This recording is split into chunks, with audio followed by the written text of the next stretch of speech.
Hello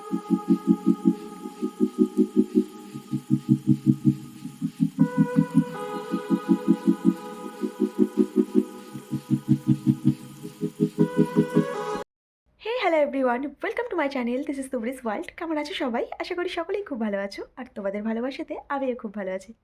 তো আজকে যাব খেজুর গাছের রস থেকে কি করে খেজুরের গুড় তৈরি হয় সেটা দেখতে। তো সকাল সকাল ঘুম থেকে উঠে পড়েছি, চলো এখন যাওয়া যাক।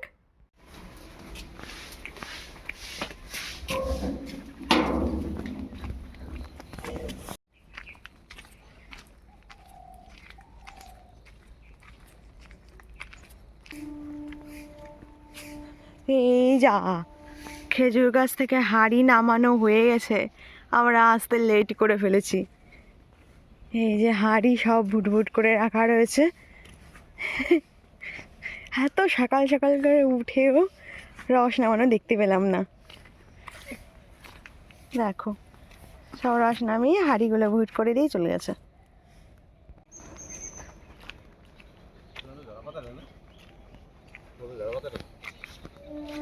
ও, এই তো রস পড়ছে গাছের থেকে, এখনো রস পড়ছে।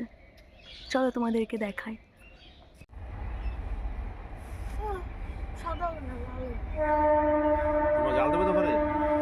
তো আমরা মাঠ থেকে দেখো সোজা চলে গেছি যে বাড়িতে রস থেকে গুড় বানায় সেই বাড়িতে। তো সেই বাড়িতে গিয়ে দেখি যে সমস্ত রসগুলোকে এক জায়গায় করছে। আর যে বাড়ি দাদুটা গুড় বানায় তার ছেলে দেখলাম যে আরও কিছু রসের হাঁড়ি নিয়ে আসলো। আর এখানে উনি এখন রসটাকে জাল করার জন্য উনুনটাকে রেডি করে নিচ্ছে।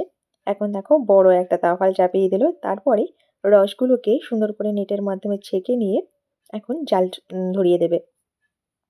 তো জাল ধরানোর পরে এটাকে কিন্তু বেশ ভালো করে নাড়তে হয়, না নাড়লে কিন্তু এটা ধরে যাওয়ার সম্ভাবনা থাকে।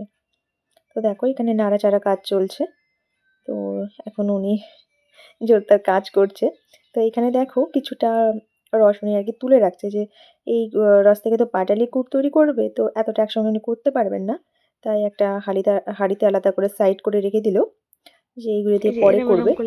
কতগুলো তার হলো? আমি তো তার গুনি না, তার কয়টা হইলো আমি দেখি কিরকম টাইট হয় আর কি। ঠিক আছে, আর একটা পাতা দিতে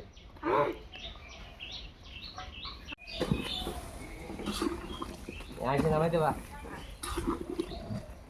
এইগুলো তোলার পরে এখন কি হবে?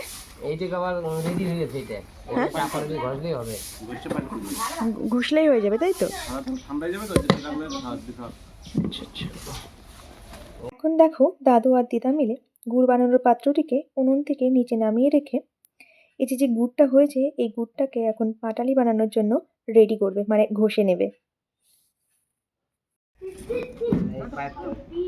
সব অর্ডার হয়ে গেছে 1200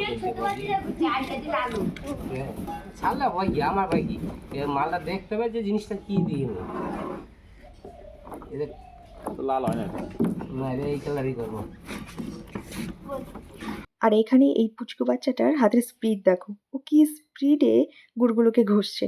আর এই ঘষে নেওয়া গুড়গুলোকে দিদা একটা বালতির মধ্যে তুলে নিয়ে দাদুর কাছে দিল। দাদু আবার সেটাকে ড্রিল মেশিনের মাধ্যমে আরও স্মুথ করে নিল। আর এখানে দেখো পাটালি বানানোর জন্য কাপড় বিছিয়ে দিয়েছে, আর ওইখানে সরাও পেতে দিচ্ছে। তো এখন গুড়গুলোকে দিয়ে সেট হওয়ার জন্য রেখে দেবে। এইগুলো সেট হতে মোটামুটি কতক্ষণ সময় লাগবে? এই তো 5 মিনিট পরে উঠে যাবে। 5 মিনিট পরে? তোর কি হয় দিদি হয়। তো 5 মিনিট পরে দেখো গুড়গুলো সেট হয়ে গেছে, আর এইগুলোকে এখন কাপড় থেকে তুলে নেওয়া হচ্ছে। ব্যাপারটা দেখতে সত্যি ভীষণ মজার। তো আমিও ভাবলাম যে চলো আমিও একটু করে নিই। তো দেখো আমি এখানে বসে কতগুলো পাটালি তুলে নিলাম।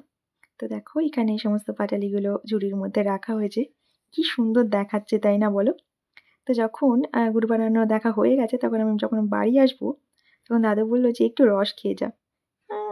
সাধারণত রস খুব একটা পাওয়া যায় না। তো আমি বললাম যে ঠিক আছে, দাও, না করবো না, তো বাড়িতে নিয়ে গিয়ে খাবো। তো দেখো দিদা এখানে রসগুলোকে ছেঁকে আমাদেরকে একটা বাটির মধ্যে করে দিল। আমরা রস নিয়ে বাড়ি যাচ্ছি, বাড়ি গিয়ে এটাকে খাওয়া হবে। তো বাড়িতে এসে দেখো ভাই এখানে গ্লাসে রসটাকে ঢেলে নিচ্ছে। তো মামা, মামি, ভাই সকলে মিলেই আমরা রসটাকে খেয়েছিলাম। তো এরকমভাবে রস ছোটবেলায় খেতাম।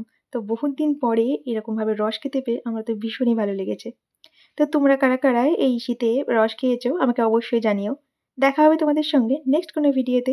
ততক্ষণের জন্য সবাই ভালো থেকো। টাটা।